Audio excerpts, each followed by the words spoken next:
Start. Dear students, very good afternoon to all our present here. Today we are going to see about the Lamb's constant and how to calculate the Lamb's constant, which is noted by the lambda. The notation is lambda. That is the Lamb's constant. So the Lamb's constant plays a vital role in the case of theory of elasticity and plasticity, especially in the case of the advanced solid mechanics, either in the UG or PG. Right? So lambda is defined as the ratio of the Poisson's ratio into n smallest divided by 1 minus Poisson's ratio into 1 minus 2 nu, where nu is the Poisson's ratio. All of you know that the Poisson's ratio nu or 1 by m or nu is the lateral strain to linear strain. So that we have seen in the case of the solid mechanics or the strength of materials. Okay. So where mu is the Poisson's ratio is the n smallest of elasticity of a given material. Then coming to the plane strain. So we have seen about the plane stress in the last class. The plane strain at a point. Right? So that is a very important factor in the case of our theory of elasticity or TOE we call it as. Okay? So plane strain, for example, so I want to calculate design the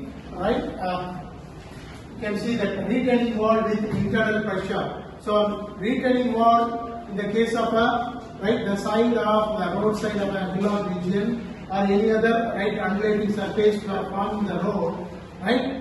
You have to go for the retaining wall, which is of either 500 meter or 1 kilometer or 2 kilometers.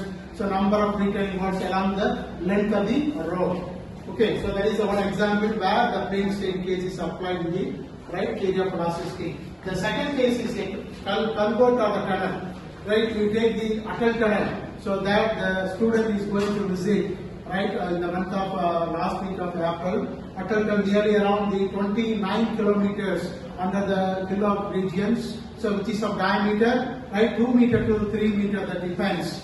Right, so that is a very important project by the central government, which is named as the Atal Bihari Vajpayee. This Atal. So that is another example. It's a very long length of the tunnel or the cylindrical tube with the internal pressure. Right, you take the pipe which carries the water from the Sirivani dam to the Coimbatore city, or you take from the Velliyangadu of another project to the Coimbatore city and Tirupur city. Right, so those are all coming under the theory of velocity analysis and design. So very long length, so which is a 40 kilometer or 50 kilometer from the hill region to the particular city where the consumer is taking the benefit, that is the water supply. Okay, so which is of 1.5 meter to 2 meter diameter. Okay, so those are all the cases you have to design as a plane strain cases. Right, so in which the length is very large. For example, I am taking the Z direction. So the Z direction, what will happen? The epsilon Z is equal to 0. Similarly, the stresses, shear stresses, tau YZ and tau ZX is equal to 0. Because it is a very large length, the elongation is very, very small, or the shear strain is very, very small. So you have to take it as a nullified one, that is 0. So in that direction, the strain will be 0. Okay. So this is about the plane, strain case, in which the epsilon Z or the shear strain in the YZ plane or ZX plane. But tau XY or gamma XY is not equal to 0. Only the Z terms will come. So those strains, either shear strain or the longitudinal strain is 0. Now coming to the number of equilibrium equation in the theory of equations. Right, so you can see the first one is the equilibrium equation, what we have derived in the case of the first one, that is plane stresses cases. Right, so dou sigma x by dou x plus dou tau xy divided by dou y plus the body force in the x direction is equal to 0. You know, tau xy is the shear strain, sigma x is the corresponding normal stress in the x direction, body force in the x direction equal to 0. Similarly, you can go for in the y direction, sigma tau yx divided by dou x plus dou sigma y by dou y plus dy equal to 0. So here tau yx is equal to tau xy, Then dy body force in the y direction is equal to 0. Then what about the z direction? Z direction, right, tau yz or tau zx is equal to 0. That's why 0 plus 0.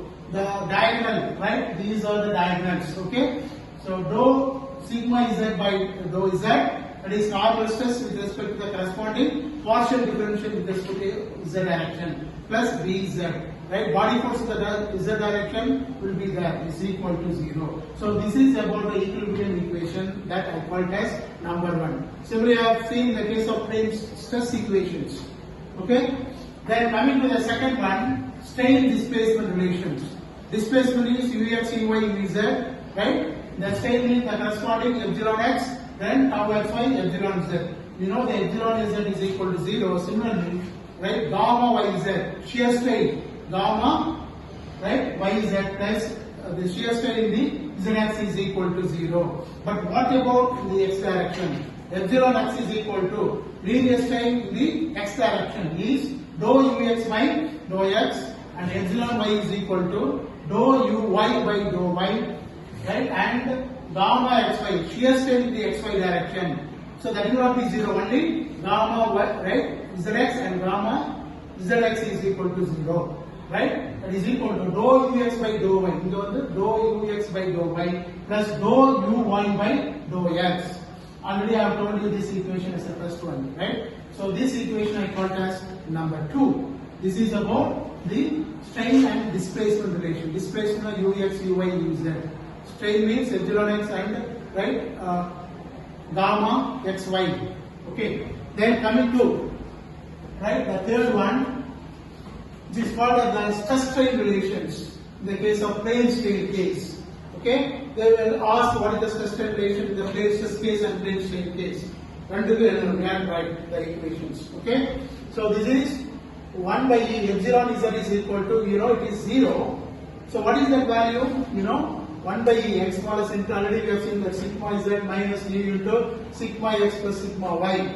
So you can even simplify this. Sigma x plus sigma y equal to 0 means you put it on the other side. So this 1 by e on the profile is 0. So finally sigma z is equal to gamma into nu, that is nothing but nu, Poisson's ratio, into sigma x plus sigma y. Okay. Then hence epsilon x is equal to, right, epsilon x is equal to 1 by e into sigma x minus nu into sigma y plus sigma z. You substitute sigma, right, x plus sigma y, you can replace it. So finally you will get epsilon x and epsilon y are 1 plus nu divided by x smallest of velocity into sigma x into 1 minus nu into minus nu into sigma y. After substituting this, you can simplify it. Then coming to epsilon y is equal to 1 plus nu divided by g sigma y, instead of sigma x, sigma y into 1 minus nu minus nu into, instead of sigma y here, sigma x. So this is about the relations of epsilon x, epsilon y. So what about epsilon z? That is equal to 0. From that only we got that sigma z, that is nu into sigma x plus sigma y. Okay. So then shear strain gamma xy, that is equal to the ordinary right relations. What is that? Shear stress by shear modulus.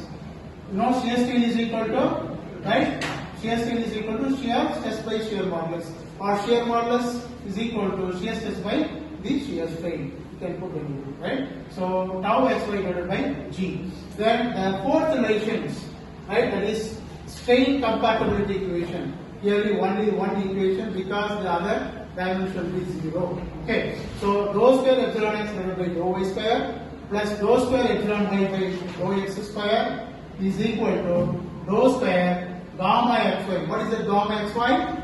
Shear strain in the xy plane, right? Divided by rho x into rho y. So these are the four conditions we have seen in the case of plane strain in the theory of velocity or advanced strength of material or advanced solid mechanics. Right? Thank you very much for patiently listening. Thank you. Thank you very much.